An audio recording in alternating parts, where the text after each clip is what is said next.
Hey guys, you're probably like, why is she doing this to herself? Well, I feel like I've been kind of lax on my reading lately, and it's kind of like rainy and dreary here in Dusseldorf right now. So I'm just kind of like, okay, what can I do? And so I went and I looked at my app library. I don't really buy physical books because I do move around so much that like when I was like in London last year and I bought physical books, I would donate them. And I don't want, and like that's good to donate the books. I'm not gonna like read again. But I'm not really like a rereader. So mostly I like to like get ebooks so that way like they're in my library and I have access to them. But then I don't also feel guilty about buying and then donating. So it's just like how I am. But I do have quite a collection. It's kind of embarrassing. But I went through all of these books and I got a lot of like my book recommendations from TikTok, from YouTube, especially like Jack Books or Carly. And also I like going to like the bookstore here in Dusseldorf and going to the English section and seeing like, okay, what new books are out, what looks interesting. I am definitely a person who is attracted to books by their cover. So with like ebooks, that's also like another thing where like the cover doesn't really matter so much because it's like in the same format all the time. But I went through all of like the books I collected and I made a list. So you could probably tell from the title of the video that I want to do like a read-a-thon. Like I see these like all over YouTube and I'm like, oh, that looks like so fun. And like I do that sometimes anyways, where I'll just like spend a straight day reading books. But I don't like do it like this, like a challenge where I actually like picked out specific books that I hope to get through. So I'm just gonna like go over those real quick. Some of them are short, some of them are long. I tend to enjoy reading shorter books just because I don't have a really big attention span. But the first one I picked is Assembly by Natasha. It's 112 pages. So this one asks and explores the question of keeping your head down or taking the system apart. The narrator is a Black British woman and she goes with her boyfriend to like a country estate.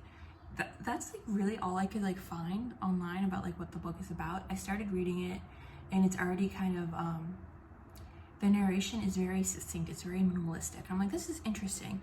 Kind of reminds me of Outline by Rachel Cusk in a way, so I'm excited to see how that one goes.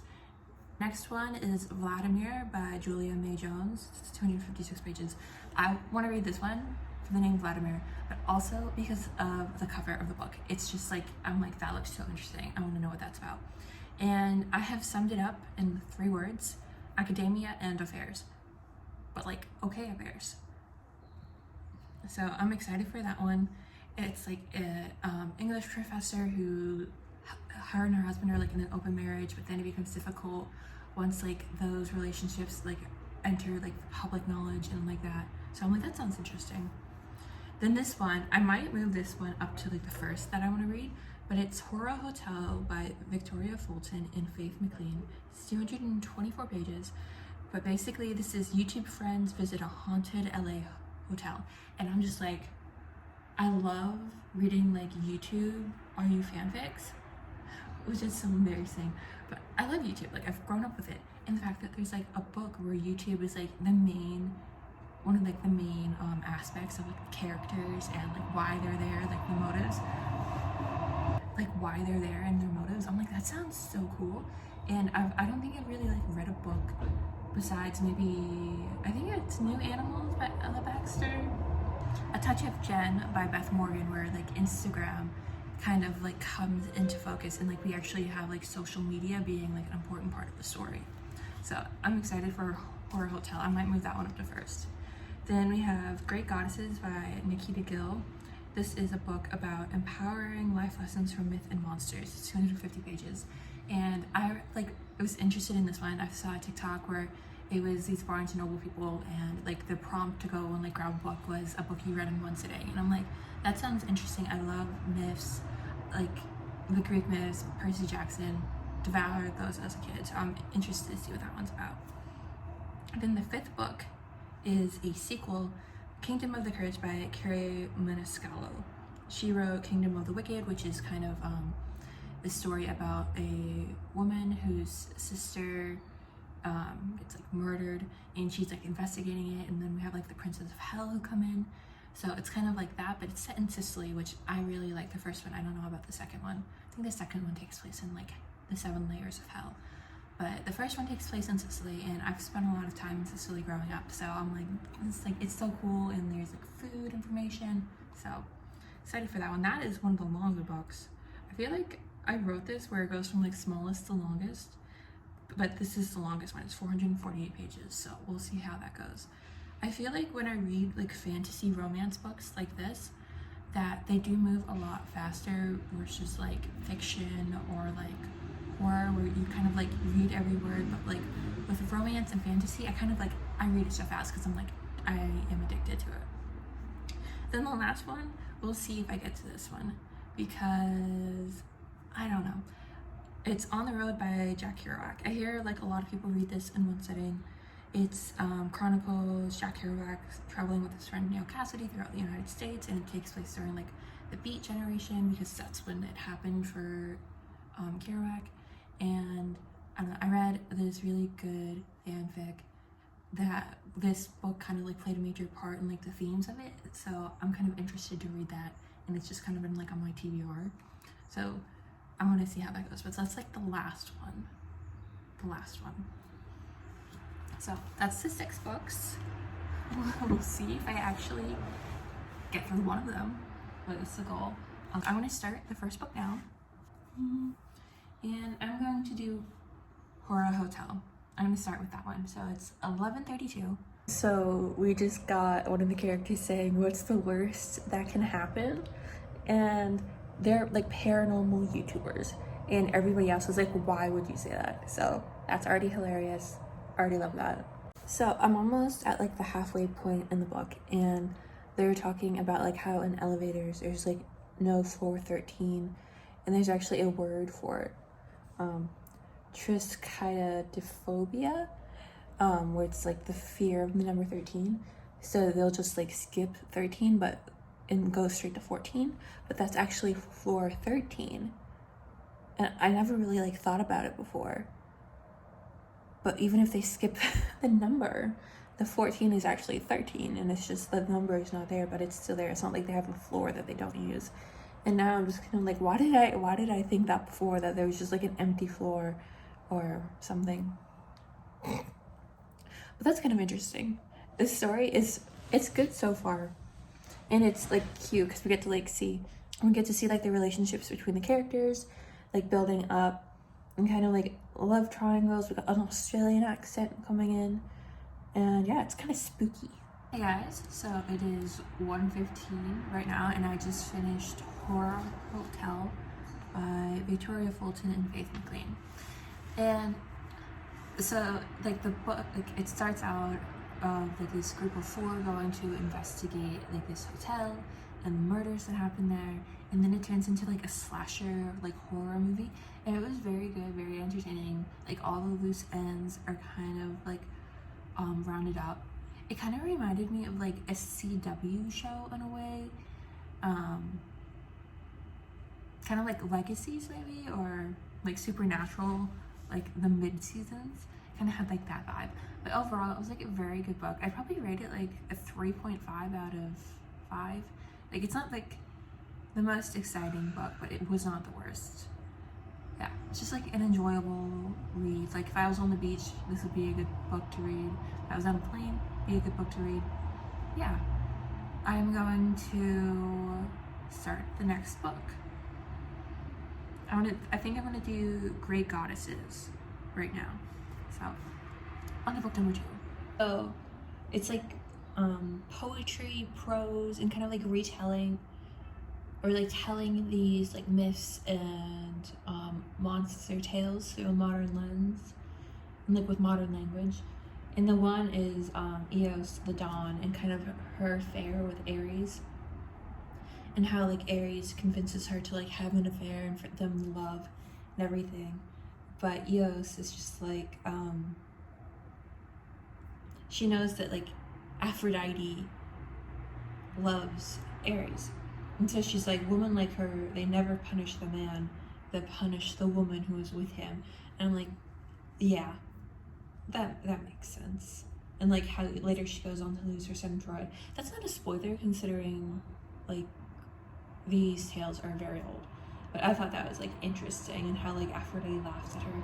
It's very, I really like them so far. Okay, so I'm still reading. I'm like 3/4 of the way through the book so far. I'm reading this book late. I feel like with poetry you read it kind of fast, and I also kind of already know these tales. One on Persephone and Hades like after. So how like that's kind of set up is there's like poems or like retellings. There's poems or retellings that happen like in the ancient world. Then it's just like the gods and goddesses and like dealing with the trauma, and then there's them after. So this is Persephone and Hades after, and it's kind of talking about like how Persephone, I don't know if I'm saying her name right, don't yell at me, is kind of happy that the seasons are getting shorter, like spring, because like I think like the author is like alluding to global warming, so that way she could spend more time with Hades in the underworld because she misses her husband. But there's this one line that I was like, boom. Her mother's uncompromising love is also why Persephone will never have children.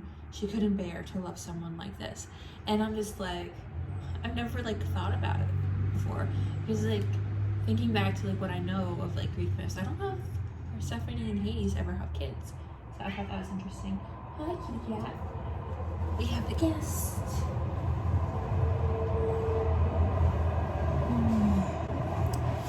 Read with me. So Great Goddesses by Nikita Gill. I read that in like half an hour. Some of the poems I skipped over because like sometimes there's stories I know that I've never really liked, so I'm just like no. But the last one, called Atlas in Our Era. So Atlas in like ancient Greek myths, he holds up like the universe and everything. And Atlas in Our Era, the last one, is a star falls to tell Atlas that he can like let it go, he can like do whatever he wants, and Atlas is like, no, that's fine, this is like the largest garden that needs tended, I'll always be here. And Atlas is like, it's my nature. He's like, my mother nearly named me Pistis. And the star asks him, what does that mean? And he replies, it means loyal one, and I don't know why. That has like made me upset for like Atlas and like thinking about that. But yeah, it's a very good book. I really like the retellings. You kind of get to see like Athena, kind of how her interactions with like Medusa. So like with this retelling, it's Athena helping Medusa instead of punishing her, and kind of Aphrodite in the modern era learning how she's missed all this time by putting all of her attention on men, the company of women, and how it makes her feel better. And I don't know, this is like a really interesting read that kind of takes our ideas of like the Greek gods and monsters and stuff and puts them in a different lens, and like a modern lens. I remember on like Tumblr, like the Greek modern gods or like modern gods tag was kind of like popular for a while a couple years ago, and I'm wondering if maybe this inspired Nikita Gill, because like some of these sound like some of the ones that I read back in the day. I'm going to take a break because my eyes are starting to get a little bit crossed from staring at my screen. My laptop has like a blue lens cover on it, but my glasses are not blue lens. When I get new glasses, I need to get them anti-glare for one, and I need to get them with the blue lenses built in. But yeah, that's book 2. We are, what is it? Like 2-3 hours in. Probably gonna take like a 10-minute break and then come back at 2 o'clock. But I'm gonna read Assembly now by Natasha Brown. And after that, I think I'm gonna go on a walk just to get some fresh air. So that'll be like, I'm covered in kefir. But that's like our halfway point, and then I can plug my computer in so it can charge a bit. So I'm reading Assembly. I'm like halfway through. It's a pretty short book. But basically we have our narrator who's like up for a promotion at work. I think she has like some kind of illness. I don't really want to spoil it so far. But it's also tackling like the idea of her being Black in England and not really like knowing where she's from. Her family is from Jamaica, I think. as like how the story is telling it, but she doesn't really feel like a connection to her cousins there. She's only heard stories about it from other people. She stays in England, she's their English cousin, that kind of idea, and kind of like that separation of like power and identity. And I think that's really interesting so far how she's telling the story. The book is kind of like broken up into like little paragraphs with like an asterisk and then paragraph, and it's kind of like mismatched, crisscrossed, and it forms an interesting narrative. Yeah, so I'm gonna get back into reading it. So I'm getting towards the end, and it's still kind of like talking about colonization and like race and social class and poverty and capitalism, socialism, all those things. But there's this one line that I really like, and like the narrator, she doesn't like know how to answer these questions, because they're questions that everybody has, and there's like really no answer for them. But she writes, how do we examine the legacy of colonization when the basic facts of its construction are disputed in the minds of its beneficiaries? Which, wow, really, I'm just like, I don't know. I always love it when a book actually makes you think about like your place in the world and kind of like how you interact with things. Like how she is viewed, the narrator, as kind of a traitor because she has like a corporate job where she makes lots of money, and how she has like her boyfriend's like, oh, you have more money than I do, but she thinks she has money, her boyfriend has wealth. So her boyfriend is like old money with like titles and gentry. So his like money, his wealth is something that's generational and will be built upon. But hers is new money, hers is fragile. And just because like she has a lot of money now doesn't mean that it will continue on and be a legacy. She doesn't really have that security yet. So a lot of great ideas in such a small book. So I just finished Assembly by Natasha Brown, and I have to say that was a very interesting read and one I would definitely recommend.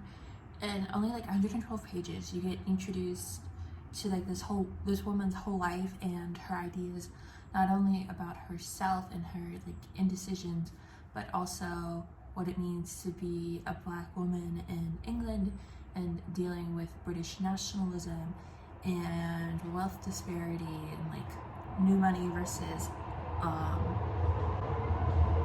like generational wealth and that kind of thing. And it was just a really great read. Like her use of narrative was very powerful and interesting in like all of the interactions that occur. So I would definitely recommend that one. But it is 2:23. I probably spent about an hour reading this book, because I was reading it this morning before I started this challenge. So that's the third book down. I think I'm gonna take a break and I'm gonna go on a walk and then come back and we'll see how that goes. But I think 3 books the past couple of hours is pretty good.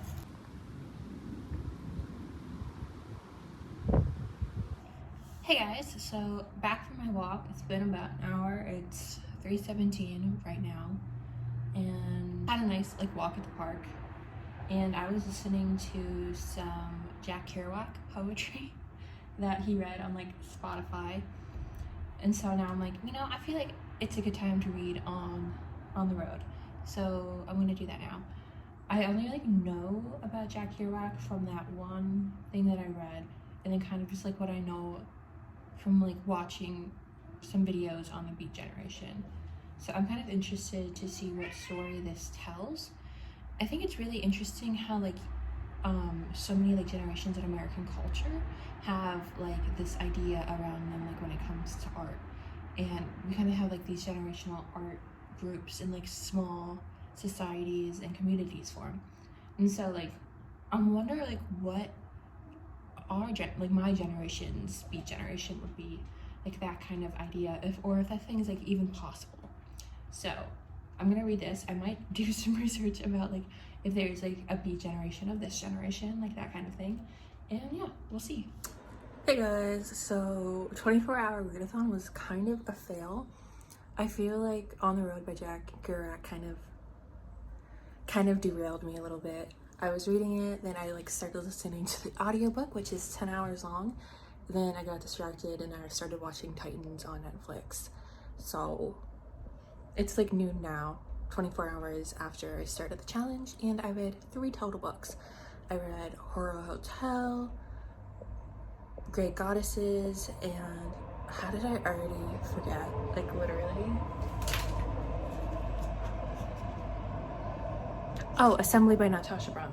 I have to say, I really loved Assembly and Horror Hotel. I would probably read Horror Hotel again. It's like such like a like niche kind of. I really enjoyed the books that I read. I think Horror Hotel was like one of my favorites just because it had like the Scooby-Doo effect, and I think even in the book the one character is like, our dad just thinks we're Scooby-Doo or something. But I really like that. I really like those kind of stories, and it'd be cool if like they made like Magic Treehouse books, you know, but for adults, and like, or like Nancy Drew, or like the Hardy Boy books, or it's like serial books like that but for like adults. And I mean, you could just read the Nancy Drew or the Hardy Boy books, but like set more modern times, kind of with like that kind of feel. I feel like that would be really cool. But yeah, 3 books, 24 hours. That's not too bad. But yeah, I thought I would just update you guys, let you know I failed. There's the noon bells, basically. So yeah, bye.